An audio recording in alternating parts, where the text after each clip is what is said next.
यदि मैं तीसरा पद पढ़ूं, निश्चय जानो कि यह वही परमेश्वर है, उसी ने हमको बनाया और हम उसी के हैं।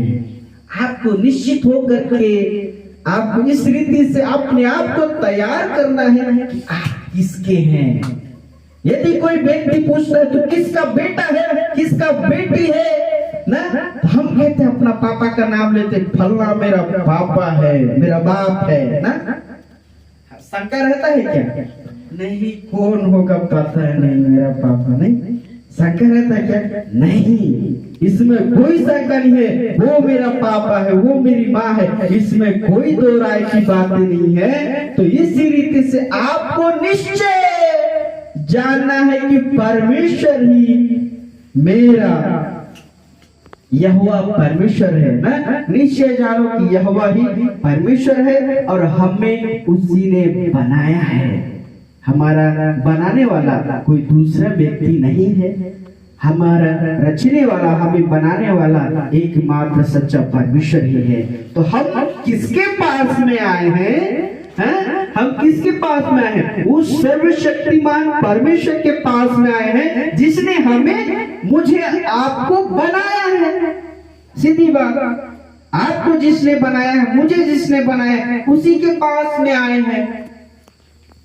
तो हमें निश्चय समझना है कि हमारा कर्ता कौन है। हम बहुत बार भूल जाते हैं हमारा परमेश्वर सामर्थ्य है, वो सब कुछ कर सकता है हमारे लिए, हमारी प्रार्थना को सुन सकता है। वो उससे हमें प्रार्थना करने की जरूरत है, उसी से हम व्यक्तिगत रूप से हम डिपेंड होकर के उसमें भरोसा रख करके हमें प्रार्थना करने की आवश्यकता है। जब आप अपने लिए इस रीति से अपने आप को तैयार कर लेंगे, प्रभु मेरा वो रचने वाला है, मैं उसके पास बैठा हूँ करके आप बड़े विश्वास के साथ प्रार्थना करेंगे।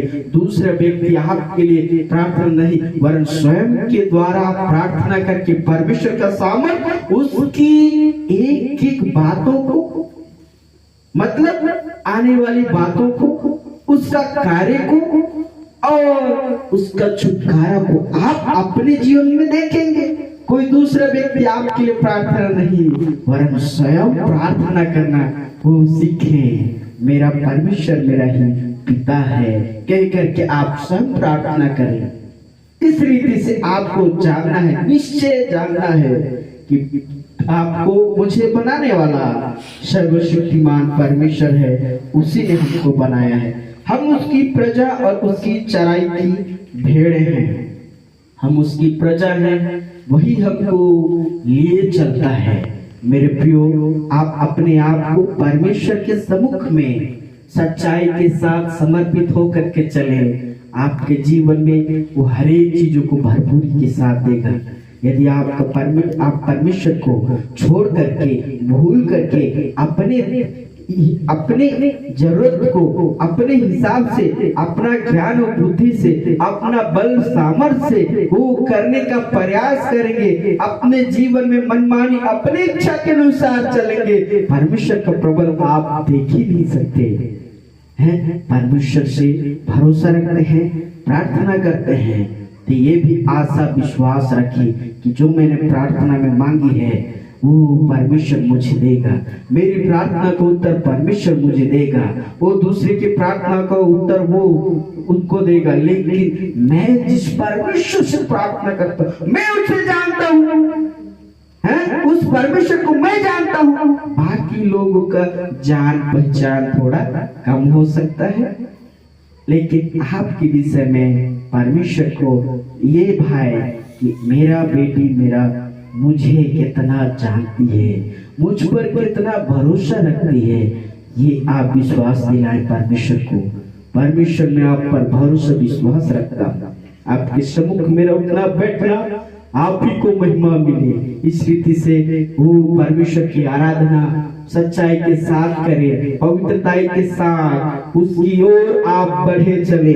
हर परिस्थिति आएंगी, मुसीबतें आएंगी, हर एक चीजों का एक समय है। मेरे साथ लास्ट वचन पढ़ेंगे, सबोपदेशक अध्याय 3 उसका 1-2, वरन 2 ही पढ़िए।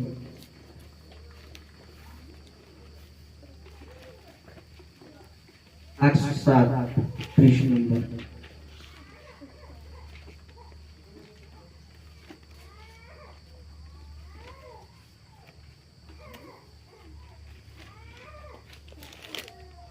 कितना? 807 पृष्ठ नंबर 3 अध्याय उसका 2।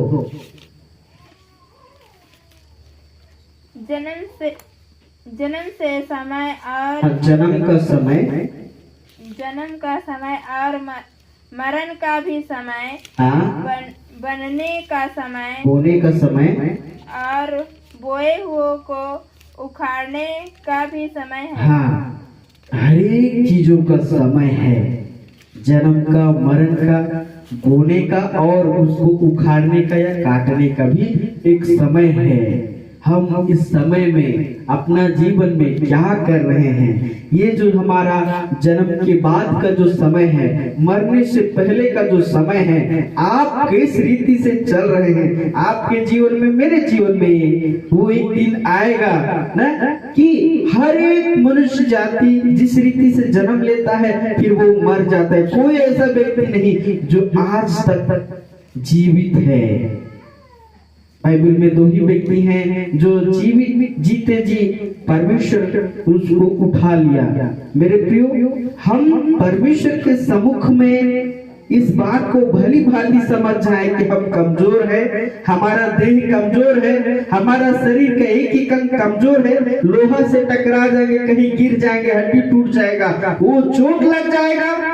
हमारा शरीर का देह का एक ही अंग कमजोर है। क्षण भर में मृत्यु आ जाता है, लोग मर जाते हैं। हमारा एक समय है, इस समय में परमेश्वर को जान करके, मेरा रचने वाला कह करके उसके सम्मुख में अपने आप को समर्पित करके चलना वो अच्छा है। ये अच्छी बातें हैं मेरे प्रियो।